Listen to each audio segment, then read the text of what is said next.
Here is everything you need to know for sewing the perfect darts. There are many different types of darts, but let's just look at the classic ones for now.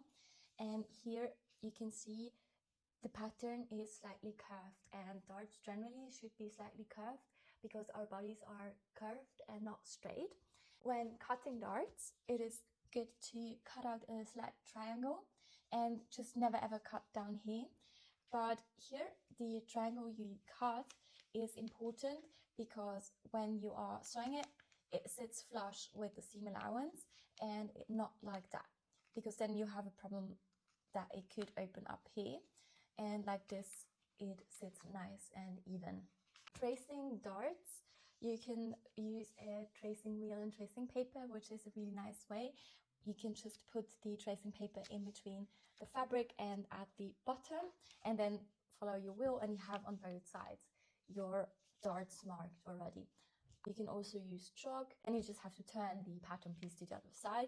But if you also don't have chalk, you can use a coloring pencil and just tip the tip in some water, and then you can mark. This will wash out nicely as well, but I still recommend using like a light pastel color, like light yellow or something. When it comes to pinning darts, you would always pin on the side you have marked, and this is the left side of the fabric, so the nice side of the fabric is down here for now. And you start at the very tip and fold it like this. You enter, you go in with your pin on the line exactly, and out on the other side exactly on the line again, and here as well. When sewing darts, you generally use stitch length 2.5 about, and you always start on the outside and finish at the most narrow side at the very tip. I like to do a few back and forth stitches at the start. You end super close to the edge. There's almost nothing left but just about the thread, so you're at the very tip.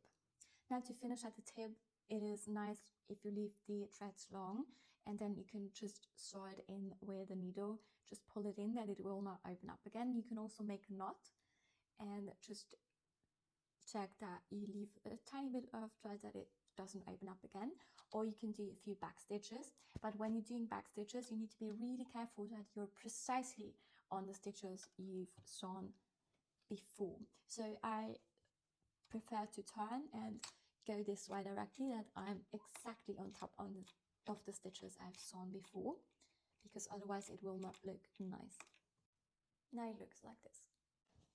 And here on this side I have the nicest finish and no bubble and nothing.